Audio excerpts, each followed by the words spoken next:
Like I said, it happens, and hopefully some kids can learn from it, but just don't get caught. The Down to Dunk. I'm your host, Andrew Schlecht. We're part of the Athletic Podcast Network. With me today, as always, is my good friend Alex Spears. Alex, what's up? Hey, what's up, Andrew? And today, Al, you want to introduce our special guest, the almighty Thunder Draft Oracle himself? Yes. For new listeners, our guest today is Ben Pfeifer. Hi, Ben. How are you? Hi, guys. How's it going? Good to be back. Great. Ben first appeared on Down to Dunk before the 2021 draft. And at that time, me and Andrew, I don't even remember who we wanted. I know that we didn't want James Bouknight. We weren't really that interested in Kuminga. I don't even know who we were even talking about at that time. Who the Thunder I think we were all just so heartbroken that we fell to 6 that it was just like, I don't know what's going to happen. I think I was just thinking the whole time, hopefully we trade up. We were just banking on a trade up. Then Ben shows up, and Ben gives us one of the most compelling arguments for why the Thunder should take Josh Giddey, who we had not really been thinking about all that much. Yeah, he was being mocked at like 12 at the time or something. Yeah, he was. And once you know, the Thunder end up picking him. And so that started the legend of Ben. However, last year, Ben. Yeah, it doesn't stop there. You were not a fan of the Thunder's draft initially, and all of the goodwill that you had built up with the Thunder fan base was thrown back in your face immediately. You were attacked viciously by the Thunder fan base.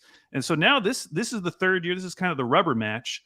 Right, this is best of 3, It's like I will say I listened back to last year's episode, and you were high on Chet with the Thunder in general. He mentioned when we talked about guys that could draft later, he mentioned J-Dub as one of his guys. Oh, yeah? He also talked very favorably of Ousmane Dieng in that same episode. Really? He did.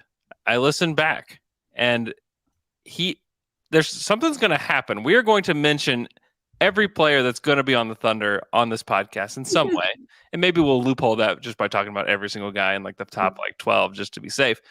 But maybe he didn't like the draft, but he did talk favorably about all the players they ended up with eventually. So yeah. My qualms with that draft were mostly just about like the process and like how it was going to go, adding like 2 more supposed ball handlers to a team that already had like a lot of resources and ball handlers tied up, not only like Giddey and Shea, but also like, after Trey Mann's rookie year. And I was clearly very wrong about that, but like they got good players, and getting good players tends to go well. So, yeah. So one of the reasons I wanted to have you on this year is because Andrew and I would definitely say me. Andrew can say what he wants.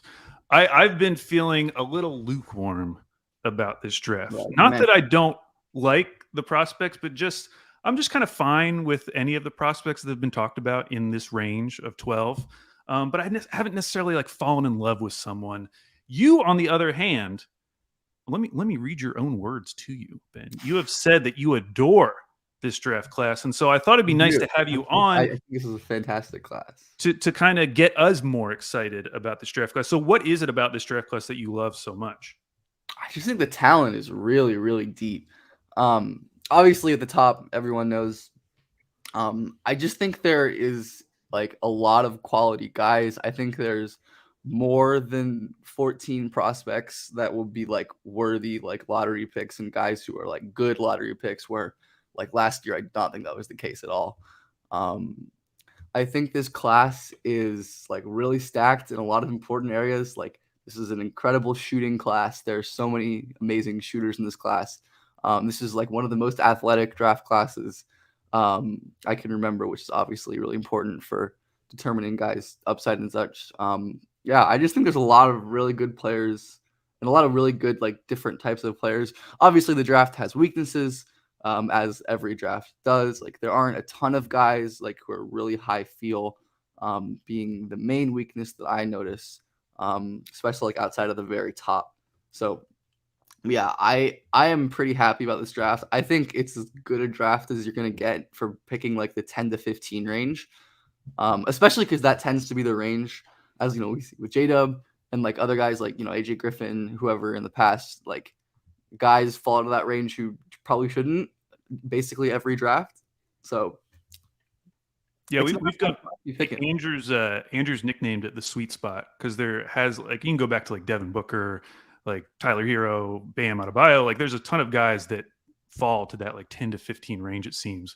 Whereas like the 7 to 10 range, you sometimes get Right. I feel yes. I was like exactly. I feel like 7 to 10 can be the range where like okay, like maybe that guy shouldn't have got picked that high, and then Yeah. inevitably it was like oh yeah because of that, then there's someone really good available at 12. So Yeah, it feels like it happens every year. I mean, you look even at last year's draft, and I'm not saying like Dyson Daniels not going to be a good player. I think he's going to be a good player, but he's in that range. Johnny Davis is in that range. It's like, I don't know. There just always seems to be mistakes there. The year prior, Zaire Williams and Davion Mitchell, not yeah, that those Book guys are Knight, good players, so, but like not like lottery type talent. So right.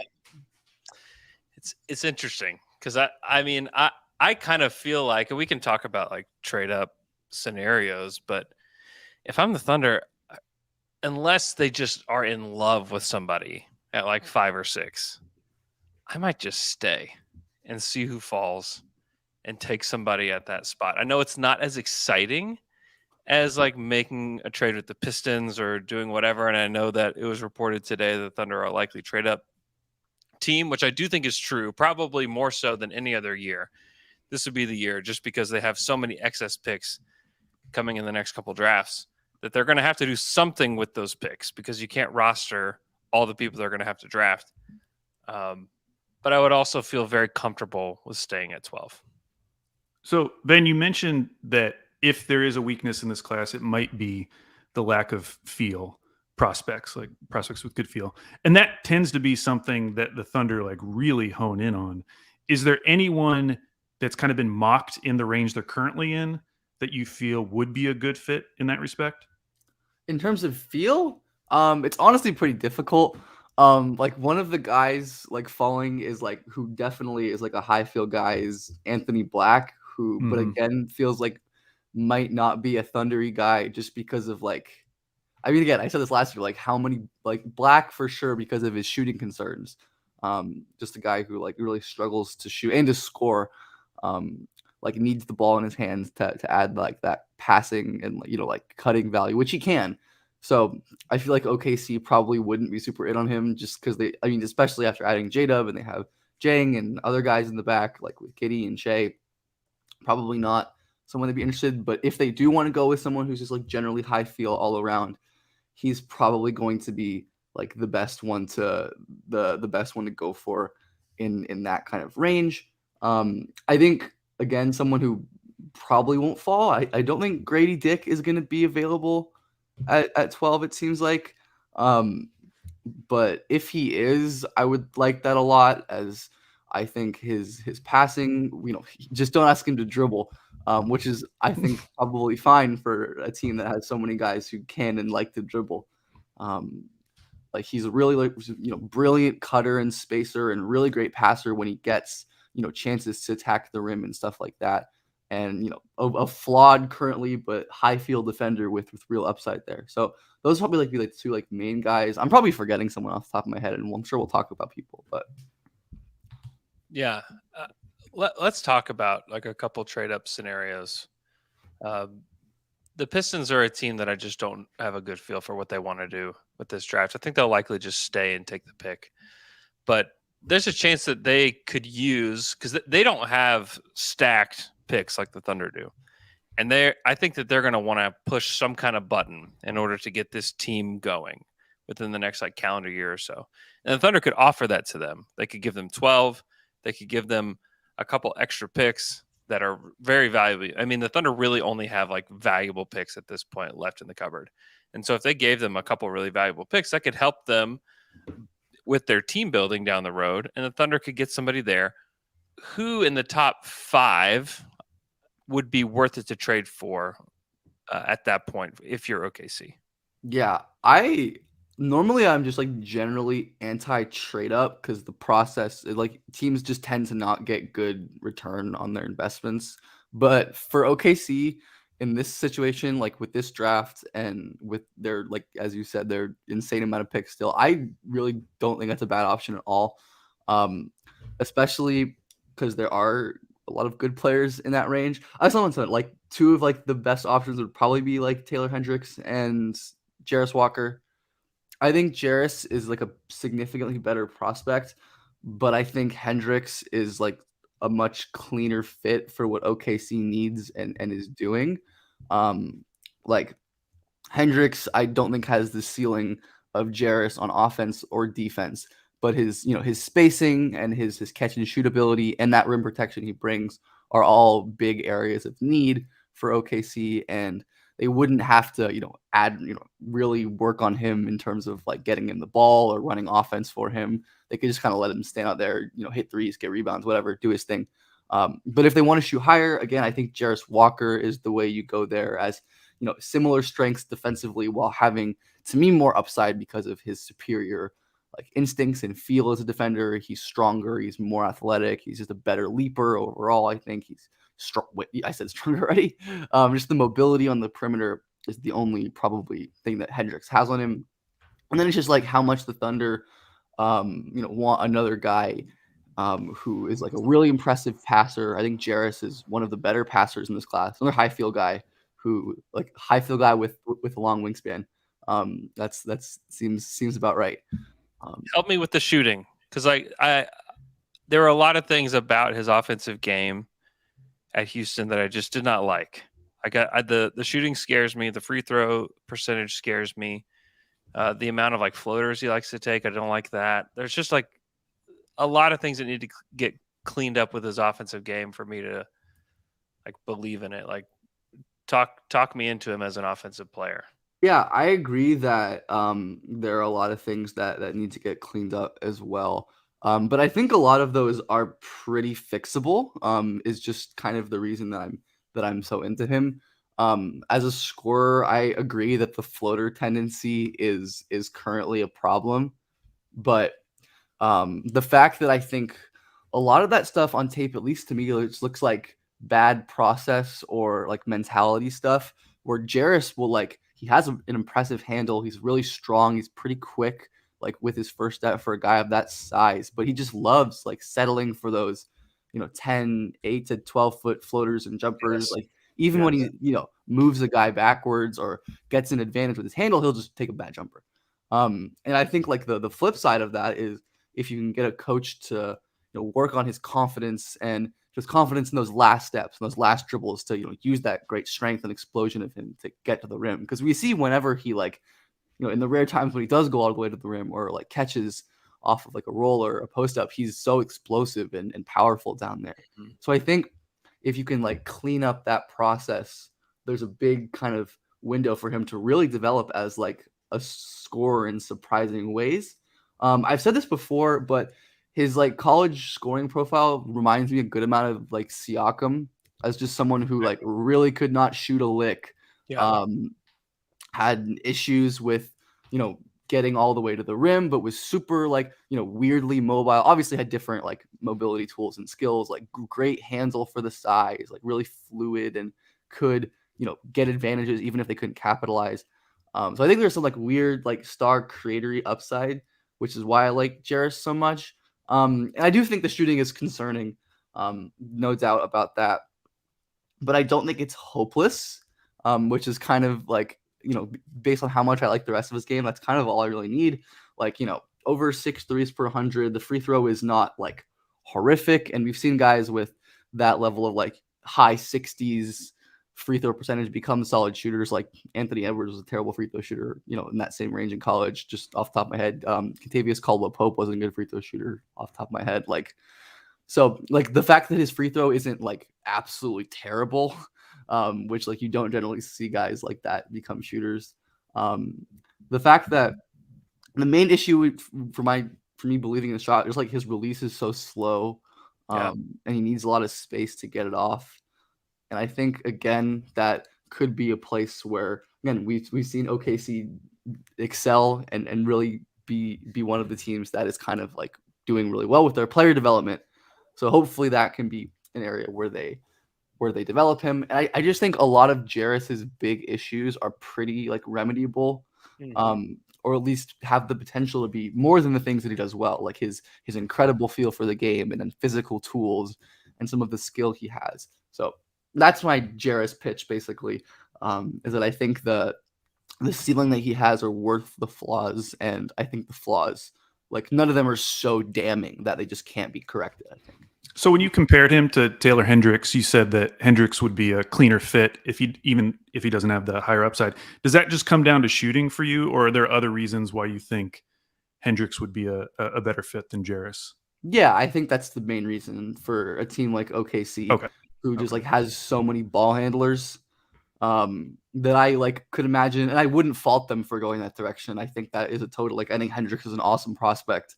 I think his shooting, again, just being a 6'9" guy who has like a high release, and can shoot off the ball is really impressive, as well as his really impressive rim protection, which has been a big weakness for OKC, and it's going to get better with Chet back, but it's still having more of that never hurts. So I think in terms of having a prospect who OKC has to like devote less resources to, whether that's on the floor or running actions for, or probably like even like working on offensive development, which could be something that they go for. I don't know. Maybe they continue to stack guys who can do stuff with the ball. Hendricks is probably the cleaner fit there as someone who's more like plug and play in that kind of way. Mm-hmm.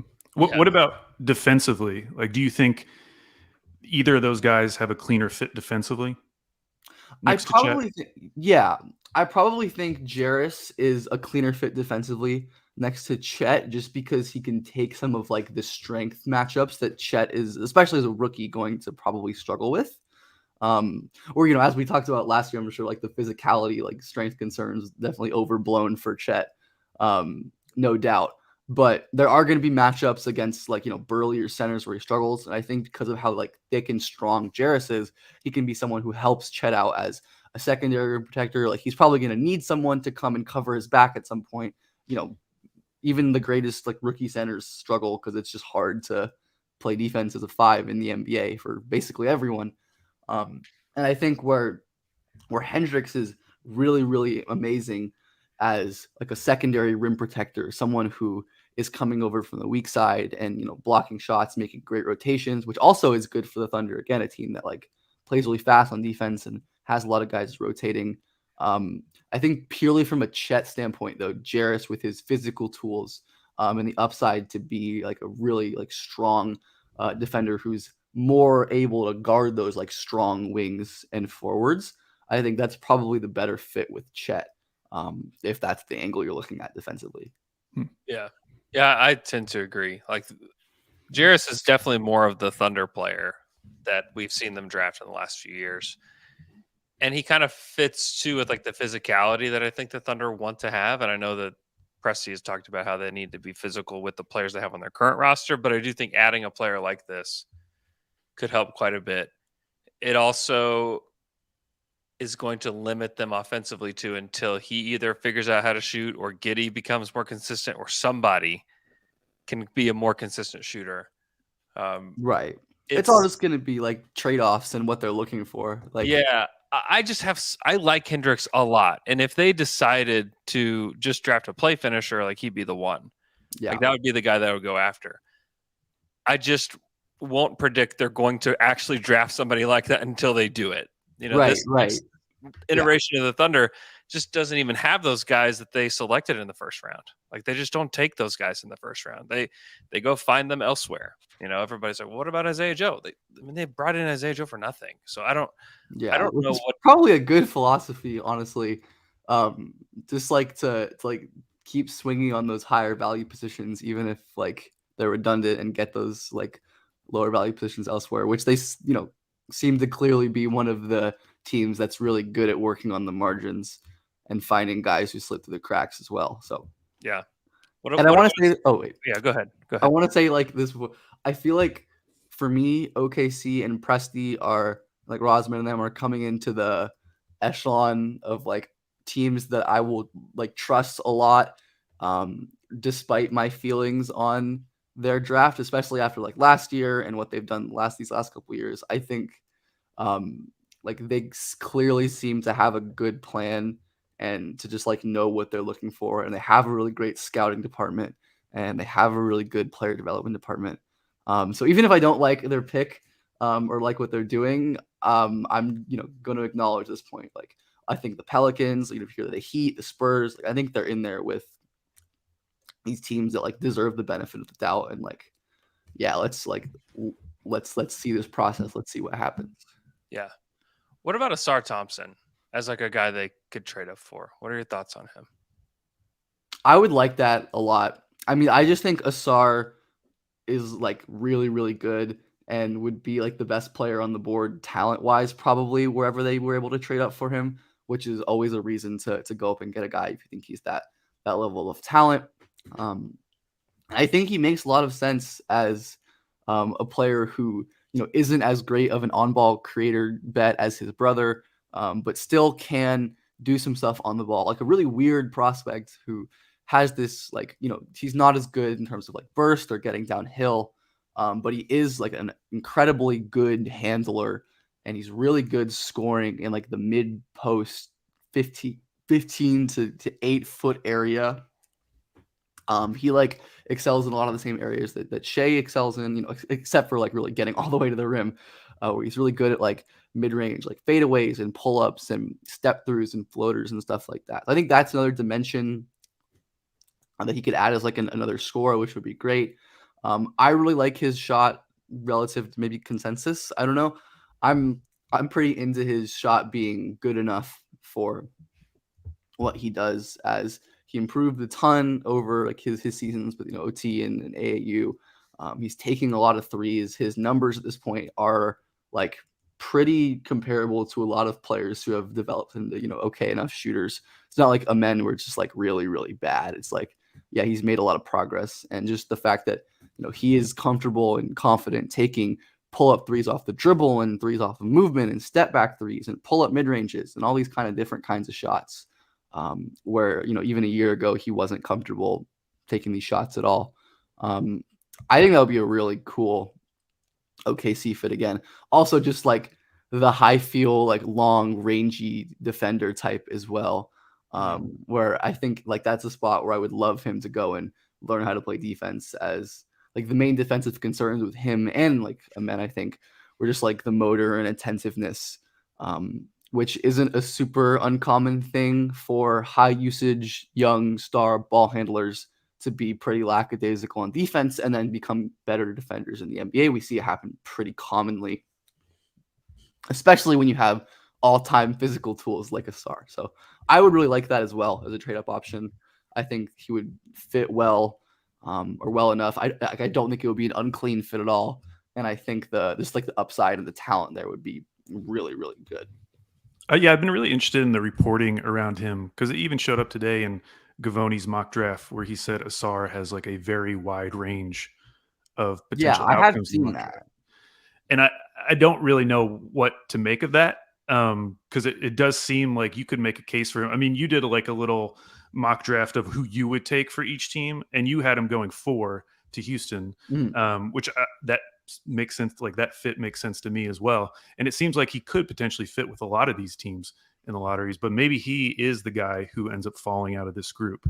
It just seems kind of crazy just because of he does seem to have a lot going for him. And then you hear these other things about like some teams have Asar ranked higher than Amen. And so it's like, well, what am I supposed to do with that? Right.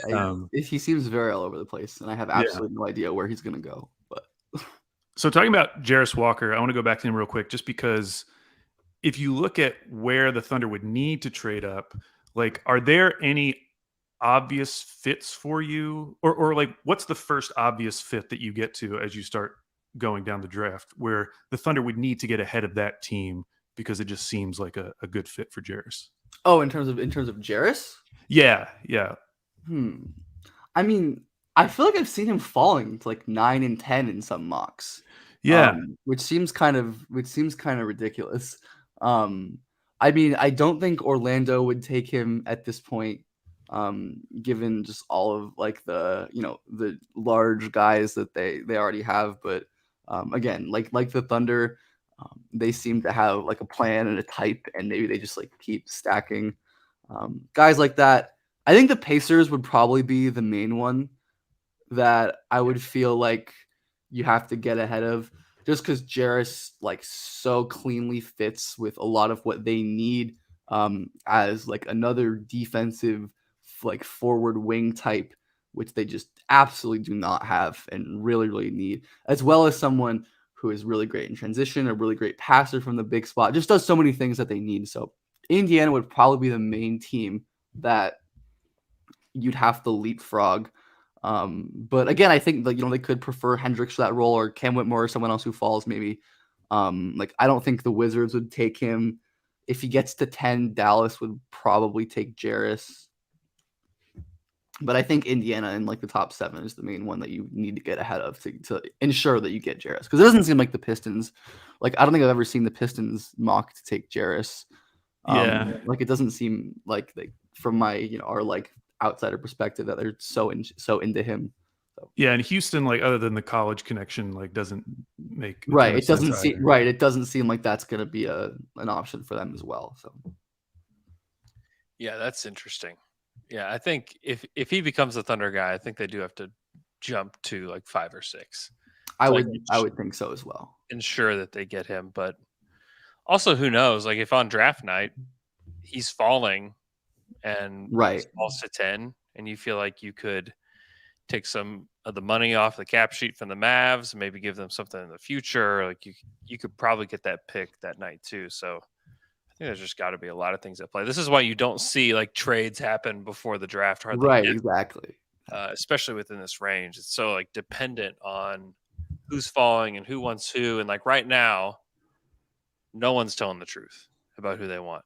Like it's very unlikely that especially if you hear something about the Thunder itself, that, the Thunder like this guy.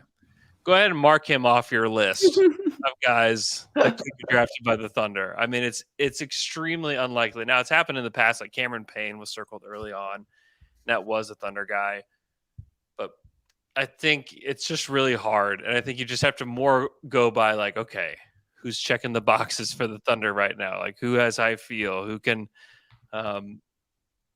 play with this group the way they want to play? And I think the truth is, which makes it kind of tough, and I think it's a lot of Thunder fans feel this way, is that there's so many guys that would fit. Like almost all of these guys would fit, but do they do the things that Thunder want a player to do? Like obviously like Grady Dick would fit with Thunder. Yes, he would. Taylor Hendricks would fit with the Thunder. I think Cam Whitmore, as just like a pure play finisher, could fit. I would love that. Yeah. But I don't think they're taking those guys. Like I just based on their history, I don't think that they're taking those guys. What about staying at 12? Who do you like that's going to go in like the 10 to like 20 range? I think you almost have to like widen the gap that much because the Thunder are not going to care about consensus. That range also just like seems particularly wide. Yeah. In terms of I see people like yelling about it in the chat. So I'll talk about Bilal. Talk about Bilal. Yeah. Do it. I mean, Bilal's probably someone who's like consensus outside of that range even a little bit, but so we're Jang and J-Dub, and so, but like Bilal I think could be particularly thundery as like a very young athlete with real tools, feel, and ball skills. He to me is one of the more impressive like real creator bets when I think outside of like the top guys like Amen, Scoot, whatever, you're kind of losing on ball bets, guys who can really create and stuff, and there's more off ball scorers like Keontae, like Nick Smith, Kobe Lufkin, Jordan Hawkins, all those guys. So I think Bilal, as someone who dominated in like the U21 French league as an on-ball creator, and then was really effective as a totally like off-ball complementary player playing in the main league, the main team with Wemby, has shown the ability to adapt and adjust to multiple different roles in a lot of different types of actions and traits on the basketball court. Defensively, I think first and foremost where he's a really great off-ball defensive prospect with just stellar playmaking instincts in terms of jumping passing lanes, making rotations for blocks, picking up on drives. He like is very locked in on like the actions around him, which can be a rare thing for young players, like to not just stare at the ball or stare at their man. Where Bilal definitely has these kind of mess ups as a team defender, but he's probably I think the second or third youngest player in the draft, and that's totally expected. And then offensively, another guy who's shot is the main thing that you're going to be monitoring, but he is a really great finisher, and his burst, his vertical explosion, his handling, he's shown the ability to like be a pick and roll passer as well. He does so much good stuff on both ends of the floor. He's so young, he's athletic, he's smart. That just seems like the kind of, as we've been talking about, the kind of guy who OKC really likes. And unlike last year, if they were to like jump consensus and make that pick, I would be really, really in on that. I think that would be a really, really good pick. So that is the Bilal thing. I would really like them taking Bilal. Who else? Who else do I like? Well, what we've been talking about a lot of like wings and forwards, but in a lot of mocks, this is kind of the area of the draft where a ton of guards seem to be going off the board. Whether it's like Nick Smith, Cason Wallace, Kobe Buffkin. Do you have a favorite among the kind of guards in this range, or at least a favorite for the Thunder who might fit? I would just say Cason Wallace in general, mostly because I think he's just like an elite defensive guy. I think he's one of the he's a guy in this range who could like legitimately return like all defense level upside in a couple 3-4 years in his prime, which is hard to pass on in this range. Just I think it's interesting because he gets the Drew Holiday comp a lot. Yeah. Where I think like defending quicker guards and his like on ball technique is like the biggest weakness he has on defense, and off the ball in terms of being a guard with I think he's like 6. I think he measured like 6'3" in socks with like a 6'9" wingspan of the combine. So again, very thundery. Someone who can really add value as a rim protector from the guard spot, which is something the Thunder totally don't have, and would be really, really useful. Just a very sturdy off-ball defender, and blowing up actions all over the floor. He's so good at the little things, getting around screens, digging at the nail, all these things that would be so helpful for the Thunder and any team as well. And then offensively, is someone who I think in a more off-ball role could really thrive. Talking about mentioned some Kentucky guards earlier, and Kentucky guards just always seem to outperform their draft slot to the point where it's becoming like a definite thing. Like you're going to be hard pressed to find a Kentucky guard that doesn't end up being pretty good. Yeah. And I think Cason, while he has real problems in terms of his handle, mainly I would say, being pretty weak, and he's not the quickest or most explosive guy at all, but Cason had like an extremely difficult job at Kentucky. He was like their main on-ball creator. They don't really have great shooters or passers or big men on that Kentucky team. So he was tasked with doing a lot, and he was like an amazing, like his finishing is amazing with his balance and like body control and ability to contort and make shots tough angles. He's really good in the mid-range as a scorer. And I think that, mid-range aptitude and the fact that he's a good catch and shoot shooter as well, like nothing special from three, but I think with how good of a mid-range scorer he could be, that could be an area for him to develop as a shooter. I think Cason would just be the best player available for me at 12 if he fell. And I think it makes a lot of sense as just stacking more defenders in that guard room. You're getting another high field player with incredible length and physical tools as well in terms of his verticality and his balance. Not like the most like bursty, explosive guy offensively, but especially for defense, his athleticism is awesome. And someone who wouldn't need the ball or wouldn't be forced to, struggle to create advantages all the time when you have Jay and Giddey and J-Dub and all these guys who can do that at a high level. So that would be a really, really great pick. I think at that point. You mentioned the thing about the Kentucky guards. That's why I thought it was so funny today that Gavoni had him going at 17. It was like, oh my gosh, it's happening again. Like it's gonna happen again. Like Kentucky guard is falling. I don't know. Like it's like the when will we learn at this point? Like Quickly, Hero, Maxey, Booker, all of them. They're all good. Like yeah. I don't.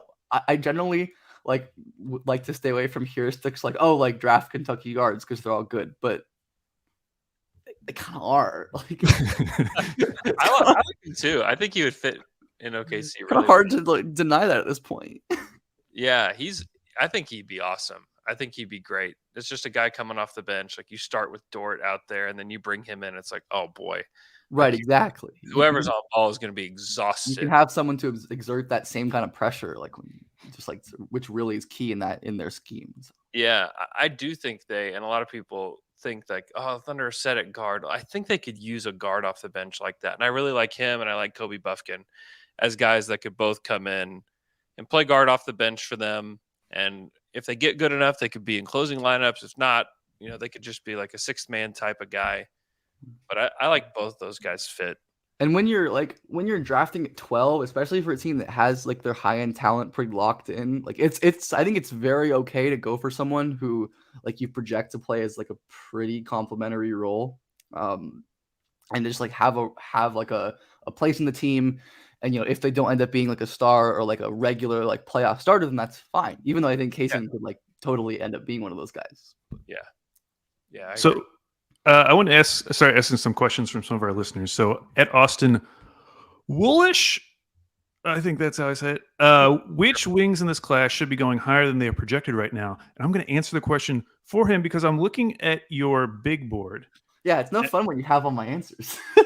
Well, I really want to know your opinion on this guy because this was from May 16th. So this is only 2 weeks ago.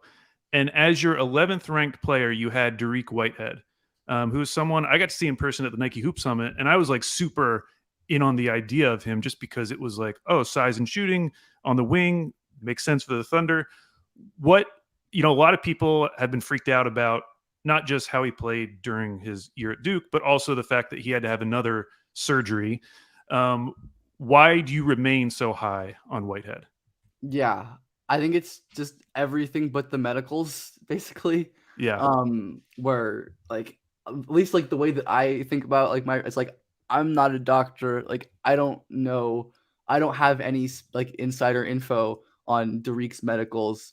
So if like an NBA team takes him high and trusts that they can really work on that, then I am gonna be okay with that. Like I don't have any kind of real knowledge to like knock him because of the medicals. Like I don't know enough. And in the case where he is healthy, and I think even towards the end of the season at Duke, when he still I think clearly didn't look like himself, he was really improving and making a big impact on both ends of the floor.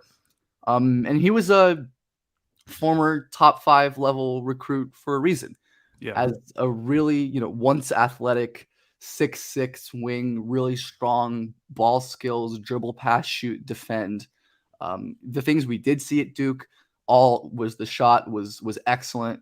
As that's been a thing the last couple of years for Dariq. He was like an on-ball primary creator, heavy pull-up jumpers, and that translated immediately to the college level, being a really effective shooter off of multiple kinds of actions, like just so efficient, high volume jumpers at that size. Also can really dribble and attack a closeout and run some pick and rolls. He was a good pick and roll passer in high school as well. And we saw some of that passing, especially towards the end of the season flash, where he can get downhill and he can hold defenders and really does a good job like reading secondary rotations and help to make laydowns and kickouts, which is an impressive trait for someone, again, who is one of the youngest players in the draft. I like young players a lot. I think age matters, especially when you're catching stars. Is important, and like Dariq checks that box. And he was also really good on defense to me, especially as the season went on and he kind of got his footing in that Duke system as well. And with Lively improving too, helped him a lot. So where he can be really like he's really quick laterally for a guy of his like strength and stature, can flip his hips, can be disruptive off the ball, and is not totally lost off the ball either. I think just if OKC can is a team that believes, or any team believes that they can get him healthy, I think it's going to be an incredible steal if that's the case, just because of that level of talent. The main things with the athletic tools will just be how that impacts his on-ball stuff, his creation. At Duke, you could see that he just wasn't himself, especially at the rim, where the finishing numbers, I don't have them in front of me, but I know they were bad. And it was pretty obvious that he was not confident leaping or getting off the floor, really making those explosive movements where he was so good at those in AAU and in high school. So I just think there's so much talent there. There's so much feel there. Such a good basketball player with upside to be like a pass, dribble, shoot, defense 6'6" wing, which those guys often end up being stars or close to star level players. So that's like the reason that I have him so high. Again, if he's just beyond medically red flagged for some teams, then that's really sad, and it is what it is. But yeah, it almost sounds like the MPJ story back in the day, where it and sounds look what like there happened. were teams that red flagged him. Look what happened to MPJ. He hasn't. It's been a while since he's had a major injury, and he's improved a lot on both ends. And he's like the third best player on a title team, maybe. Like, yeah. Yeah, and he has a Q in his name, which is cool. His name is cool. He has a cool name. Yeah. You've been a big NBL guy, and there is a guard coming from the New Zealand Breakers, Rayon Rupert. Thoughts on this New Zealand Breaker, who also happens to be French, who also went to the same high school as Ousmane Dieng, who is friends with Ousmane Dieng? I did not know that. That's kind of cool.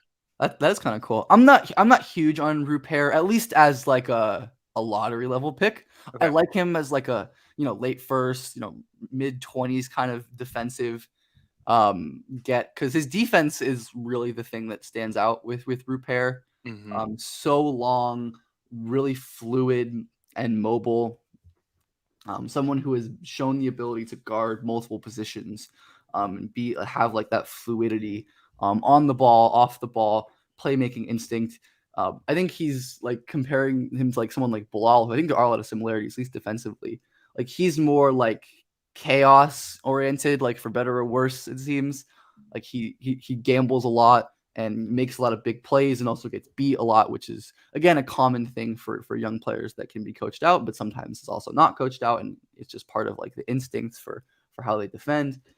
So I think defensively he has the potential to be like a really high level defender and an impact player there. But offense is where my main concerns would lie. As someone who isn't a great shooter, isn't a fantastic passer, really struggles to create advantages by himself on the ball. The main things for him, I think, again, are the play finishing, where like his really great like length and he's flashed some touch in the mid range, and he can get up a little to finish at the rim. But again, there are so many better play finishers. If you're going for a play finisher, like just go for not in this range, like Cam Whitmore or like Keontae George or Kobe Lefkin or something like that. If you're going for like a play finisher type, I just think he's too limited offensively to really consider at this point as a lottery pick. His defense is really impressive. And, if he shoots, he could be a solid offensive player. But even then, I just don't think he has enough at this point. He hasn't demonstrated enough real skill as a ball handler or a passer or, aptitude as a shooter to be considered as like anything other than like a real offensive project, where at that point I think is a little rich for me at this point. So I wanted to ask a question from JGG512. I love how you read the names. It's very very nice. No one has an easy name so far.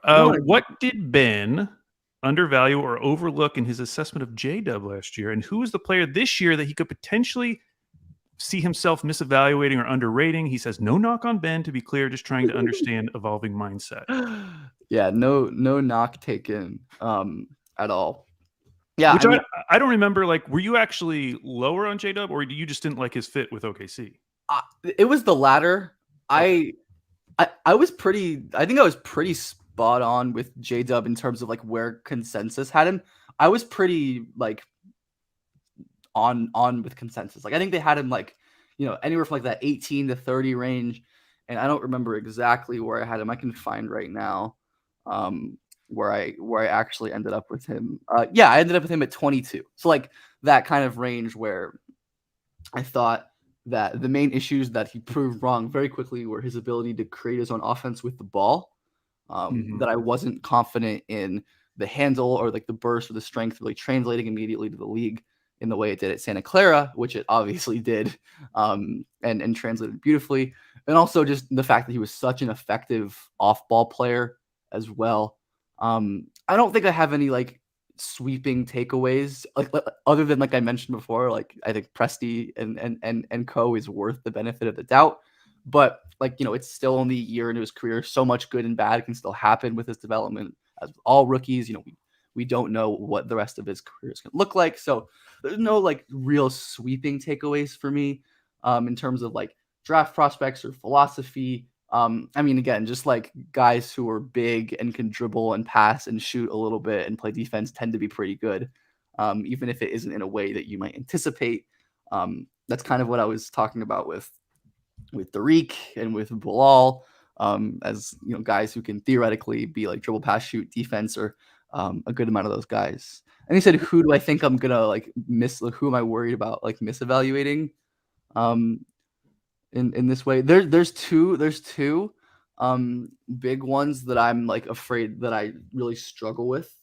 The first one, who probably isn't very, I don't know if he's very thundery, probably not, is Bryce Sensabaugh. Sansaba. I would not imagine is someone the Thunder are really going to be looking at, because he doesn't defend and he's low feel and he's has short arms. But like just someone who, I mean, he's not like J-Dub at all. But he's like about as far as you can get from someone like that archetype. So I mean, this isn't an answer from like a philosophy perspective, but with his like shot making and like on ball, like tough shot making creation stuff, like maybe he just ends up being so good at it that none of the other stuff matters. Because the defense is really problematic. The passing is really problematic. He doesn't get like, he struggles to generate easy shots despite being like a generationally great freshman tough shot maker.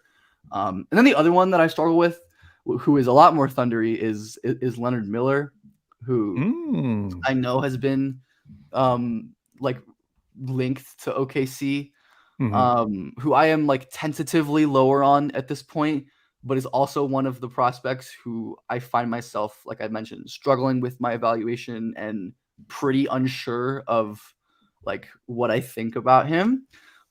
Just a really weird kind of player and profile, going from a really flawed like creator at lower levels to basically a small center at Ignite, where I think having someone with his like movement skills and physicality is a really impressive like combination of traits.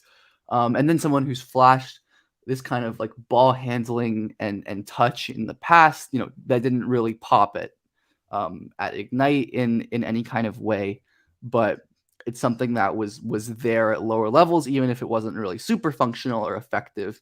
It was something that he was able to flash. It's like I have leaned lower on Leonard just because I like don't really see the high end upside. I think the lack of like verticality and defensive instincts, like I don't think he's really a center on defense.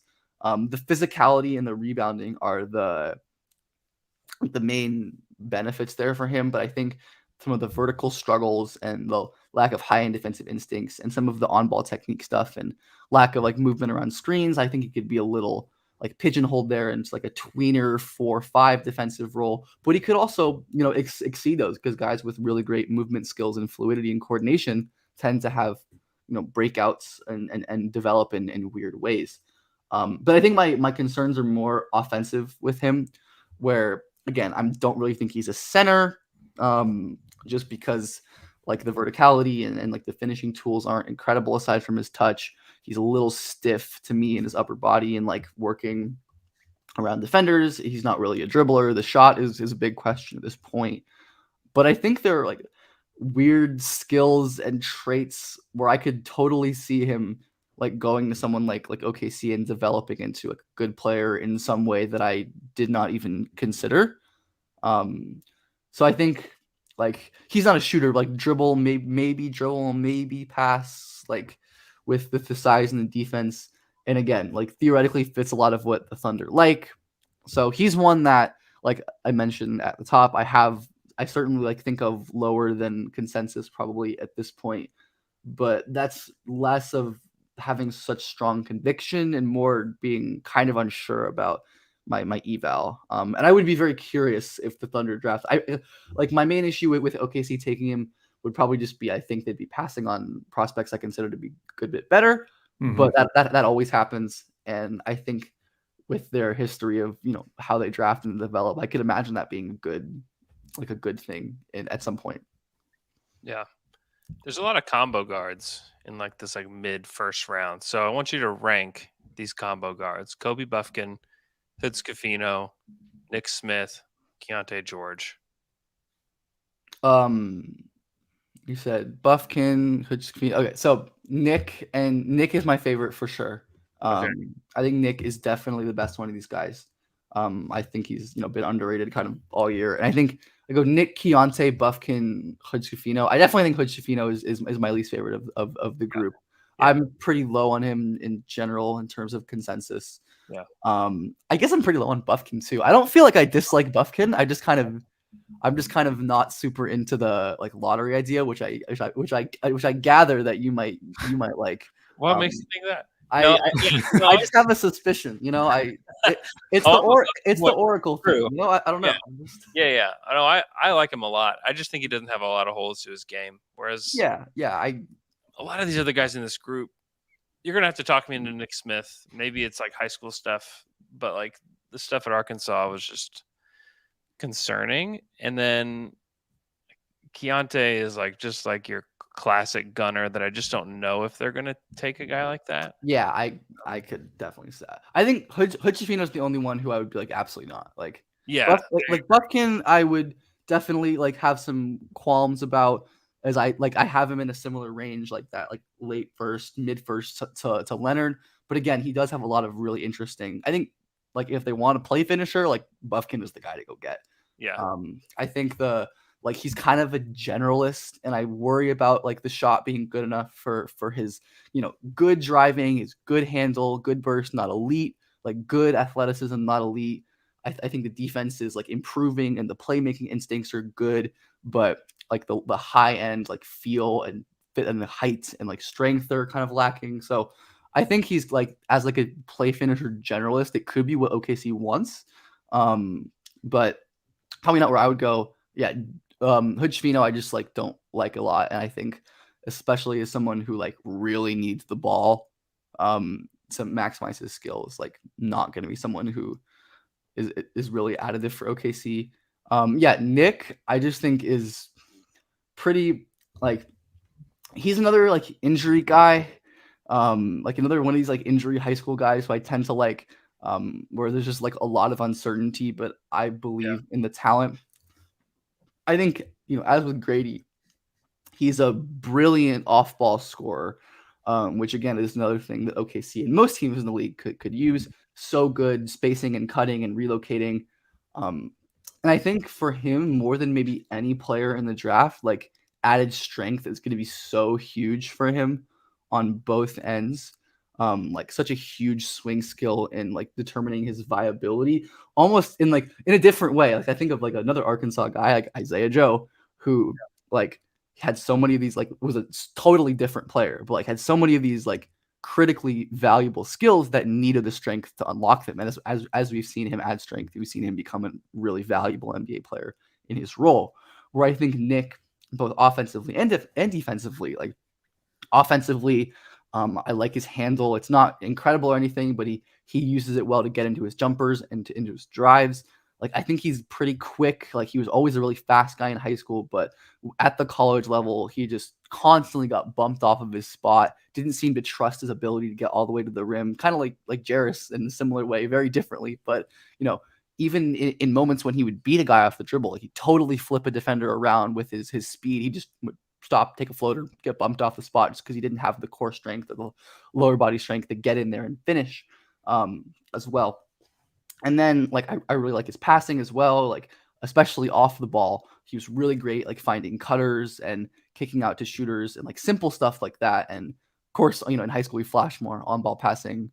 And I really like his defense as well. Another thing where like he's going to need to add strength because he is rail thin and is going to struggle to handle NBA level size and athleticism from day one. That's just going to happen, especially at the guard spot. But his motor is so high He tries really, really hard.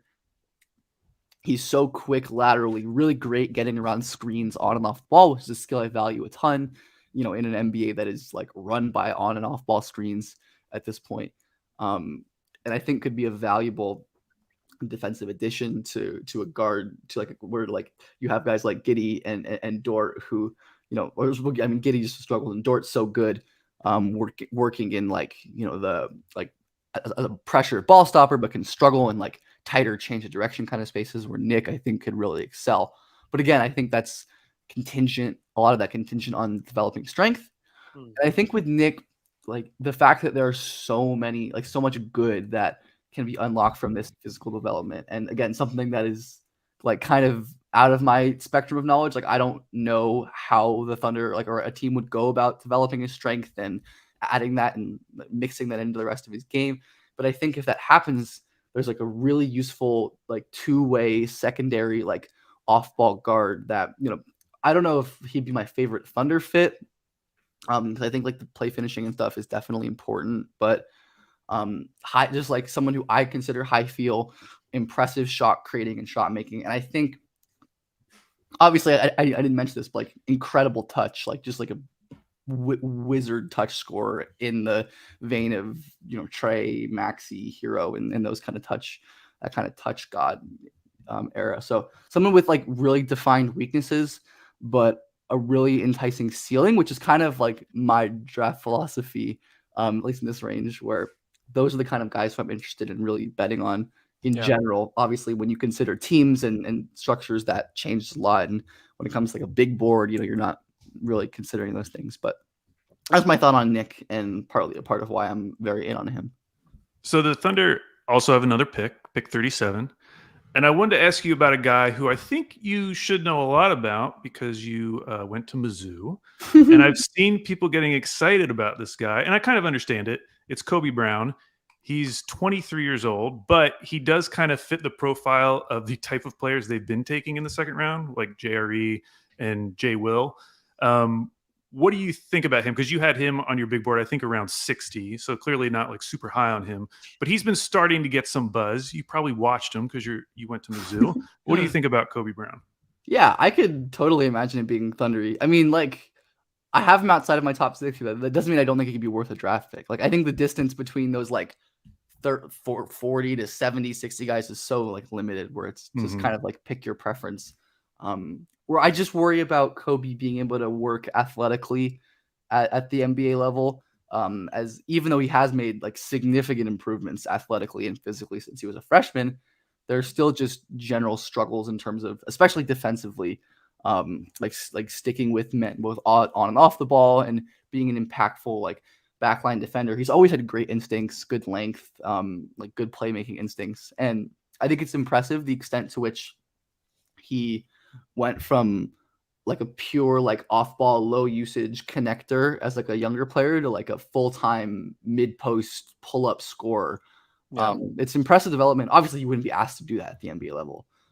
Like so scaled back, maybe he could be like another one of these like funky like dribble pass shoot types. So I mean obviously because of my biases I would not be mad if he got taken pretty high.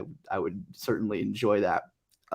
Do you buy the shot? Because he's someone who shot, I think, in like the 20% range for his first couple of years. And then this past year, he shot over 40% from three. Not particularly. I think my main concerns are in terms of threes. He's just pretty limited in terms of just catch and shoots or like late clock pull-ups was kind of what he does. I think the small sample 3-point percentage doesn't really move me. To where like I think he could be a solid catch and shoot guy, like someone who is threatening the defense, but again like without the handle or the burst, like how much can he really capitalize on that?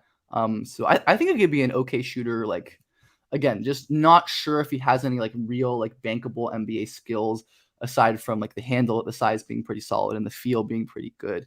And again, like it goes without saying, like I hope I'm wrong and he's like the best player ever because I love Kobe Brown. But what are your thoughts on Sidy Cissoko? I feel like he's somebody that I've had some people that are like Thunder fans are like, oh my gosh, they should take him at 12. And then you see him in the second round of like some mocks. I don't have a great feel for where he's going to go or what would be like required of the Thunder to get him if they did want him. But what are your thoughts on his game and how it would translate to the NBA?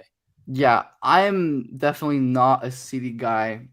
I would definitely not. I think even like considering Presti's record, if they took him at 12, I would not co-sign that at all. Yeah. I mean, second round, I think like it seems like he's going to go in the first round, like for sure at this point, at least like based on the mocks that I've seen. But if they were to get him in the second round, I think as like a playmaking, upsidey defense wing kind of type, I would like him. My main concerns with CD, firstly, just the scoring is quite problematic to me. Not just the shot, which I don't like. The fact that he's limited to just like catch and shoot jumpers, basically. Like the volume is low. He doesn't take different kinds of shots in or outside the arc. Just doesn't really have any of the traits that developing shooters tend to have. And then is just very timid as a scorer, where the passing is quite good. Like his ability to make like live dribble reads off of his drive is probably his most impressive trait. I think his passing is a little overrated to me, maybe somewhat because he's a flashy passer and a lot of his passes like look cooler than they're actually functional. But he is a very good passer. But like you'll see him use his like size and like strength to like beat a smaller player or get to the rim, and he'll just not even look at the rim. Like he'll try to throw it out to someone or make a flashy pass. And that like process and mentality scares me a little bit. Yeah. It's just really hard to be a role player in the NBA who like was that low usage and timid in college. Like I say this all the time, like PJ Tucker, Torrey Craig, Dorian Finney-Smith, Robert Covington were all like high usage scorers before they got to the NBA. It's difficult for low level role players to become high level role players. And maybe like CD is an exception, especially because with Ignite, they are like, more directly preparing them for the NBA than they would be in college. So maybe it's just like more of a slotting into the role that you're going to play at the NBA level. And then just defensively, I have a lot of concerns with Sissoko, as the tools are impressive and there are flashes of, playmaking instincts for sure. But like the play-to-play defense and feel are really problematic to me, more so than like your average like freshman aged player. Obviously, he's playing tough competition. He's playing in a more difficult scheme. So there's some of that to be remedied. But I think the awareness and the feel is pretty behind. And the athletic tools like compensate are good. Like he's long, he's pretty fast, he can jump a little bit, but they're not like elite or anything to me. So just I have a lot of concerns about the flaws and then like what actual upside he brings to combat those flaws, because I don't think even if he works out, like the ceiling is so high for CD because of those scoring limitations, because of like the high end defensive limitations. The passing could be useful for sure for a team as like a big playmaker. There is a lot of utility there, no doubt, especially for a team that could use him more creatively than Ignite did, where it's kind of just like a shit show at times, where they just like throw guys out there and it's like do your thing, and it can be a big struggle for prospects at Ignite. So there absolutely are ways that I think CD could exceed my expectations and become a useful rotation player. But again, that's not something I'm really targeting in like the lottery level, and I just don't have much confidence in him becoming that, which is one of my like biggest differences from I think like at least like draft Twitter consensus. I know like a lot of people are really high on him. But like, if there was a world where he fell to the second round, like I think like at that point it's like, yeah, absolutely swing on a wing with high feel for sure. Mm-hmm. Yeah, I just looked it up. Gavoni had him going 40 in his mock draft, which is kind of surprising. Like at that point, I think absolutely go get him. Like I think that's around the range that I would have him in, where it's like take these swings on these flawed wings who could add value on a rookie contract or something like that. Yeah. So maybe the last question, flip side of that, you mentioned, you're a little bit lower on Sissoko. Is there someone, and we already talked about Dariq Whitehead, but is there someone else who you feel like you're higher on than consensus, who maybe has been mocked at the end of the first round or even into the second round that could be an option for the Thunder, or just in general that you really like? I feel like I have to like wrap this up by talking about Brandon Podziemski. Yeah. You were pretty high on him, like even before the blow up that he had at the combine. I was. You got his dad in your DMs. Do you? Shout out to his dad. Good guy. All right. Just sure. Yeah. Pochemski is awesome. I mean, again, like, certainly I'm not going to doubt a Santa Clara guard 2 years in a row. No way. I think Pochemski excels in a lot of the ways that J-Dub did. I mean, they're different players for sure. J-Dub was longer, more athletic, probably better defensively. Pochemski is like a better shooter, a better passer, stuff like that, even though J-Dub was a great passer in college as well. Yeah. But Pochemski is like a real like pass, dribble, shoot, defense guard type with real. He's 6'5", and he's shown his ability to use that strength. I mean, the main questions for Pochemski, as with our many like mid-major type creators, is how much of that really translates. How much is he going to be able to succeed without being adept at getting easy shots? Like his burst is probably one of the biggest athletic concerns in terms of getting separation from defenders.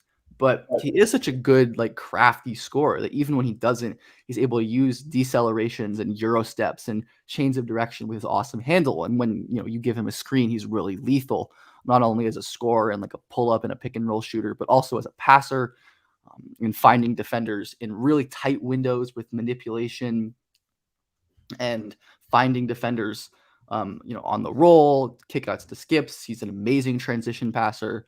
And then just a really, really incredible shooter too. Really deep range,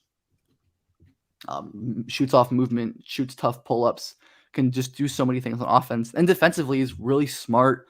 The athletic tools could be limiting again, but he's so smart with his hands and with his general like feel and positioning. His feet are pretty good, and he's pretty strong as well for a guy that size. I mean, I'm never going to, especially in the second round, will never fault the Thunder, anyone for taking a guard like that, someone with that kind of, creation and defensive and just feel. I think he's one of, if not like the few highest feel guys in this draft, which is valuable in a draft that's lacking a lot of them. These Santa Clara guards who are crazy at the combine. And I think like the combine scrimmages like matter. I think they're pretty useful evaluation tools. Like, it's a 2-game sample size, but as 2-game sample sizes go, I think it matters for sure, showing that you can like excel without the backing of a scheme or coaching or a system. And in that like free flow kind of scenario, you can play really well, which obviously Pochemski was like super dominant at the combine and just looked like better than everyone else. Yeah. In basically every way. So yeah, I love him. I think of him as like a potential guy who could go or who could be worth a pick in the late teens, early 20s. But he doesn't seem like that's going to happen. So he's probably my favorite guy who could fall into the second that I think would be just incredible for anyone to get. Yeah. Go follow Ben on Twitter at BJPF_. We really appreciate your time and all your draft knowledge, and just go ahead and book it. Anybody we've talked about on this show will be on the Thunder shortly. So look, I mean, it's happened 2 years in a row, whether or not it was good or bad.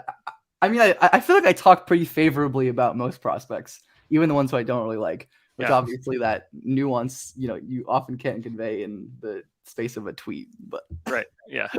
No, we appreciate it, man. And go follow Ben. He's a great follow and just a fun person. Ben, thanks so much, man. Of course. Thank y'all for having me. I always enjoy being here. Thanks, Ben.